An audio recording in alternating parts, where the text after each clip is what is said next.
What's up guys, Info Reviews here, and finally we have some images of the new Transformers Studio Series figures that are releasing later this year.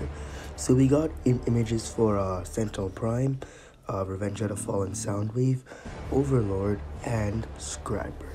So this reveal is from Walmart.com, but currently all of these are sold out. So let's start with the first one, Overlord.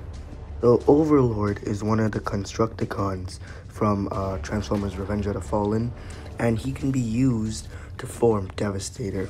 So here's the image of Overlord, and unfortunately for any of these figures, we do not have a vehicle mode.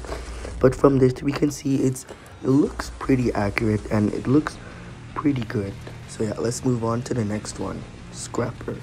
Like Overlord, Scrapper is also a Constructicon which can be used to form Devastator.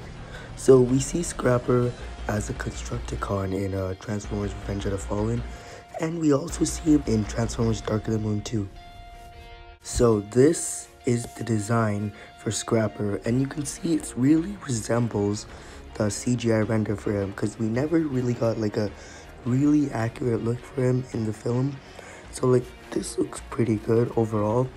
I feel like the color is a little bit too bright compared to the CGI image, but maybe the figure in hand will be a little bit darker. So yeah, next let's move on to the Revenge of the Fallen Soundwave.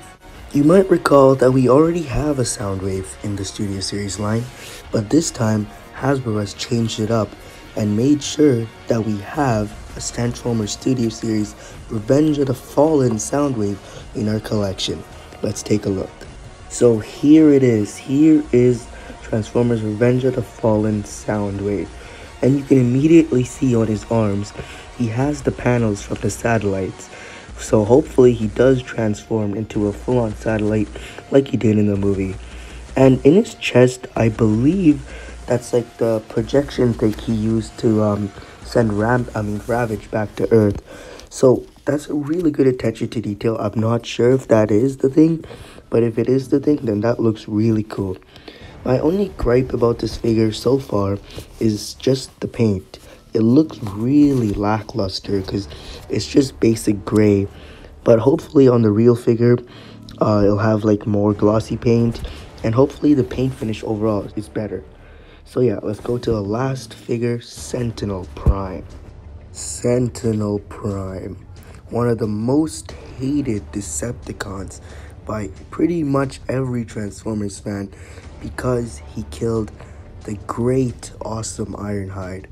But finally, we get a figure for him, which is really nice because we did get a Dark of the Moon leader class Megatron too, so it's gonna be a good pair. And we also got a Dark of the Moon leader class Optimus Prime, so it was about time that Hasbro did release a Sentinel Prime figure. So here he is, Sentinel Prime, and first thoughts, he looks pretty good, but I can start to see a backpack on the back of Sentinel, but I think that kind of makes sense because his vehicle mode was so huge. So hopefully they do some good management at the back. They engineer some good management at the back, but you never know. Also, I feel like his paint is a little bit too dark, especially the gray paint. Not necessarily the red paint, but I feel like the gray paint is a little bit too dark. And maybe that's the lighting, because you can see on his double-wielded, double-sided sword that it is dark, like there's a gradient, so it's like darker at the top and lighter at the bottom. So maybe that's just the design, or maybe that's just the lighting, because the sword also is quite like reflective. So hopefully they put like some glossy paint on that. So like, yeah, this looks really good overall. It's just, again, like the Soundwave figure, it's probably the paint that is the only thing that's letting this figure down so far. So yeah guys, that about wraps up this video. If you guys enjoyed this video, please smash that like button and consider subscribing to my channel and turn on those bell notifications so you know when my videos upload right away. And guys, feel free to comment down below what you guys think about these new figures. Do you like the paint? Do you like how they're designed in general? And will you be picking up these figures? So yeah guys, this is the Info Reviews. Peace.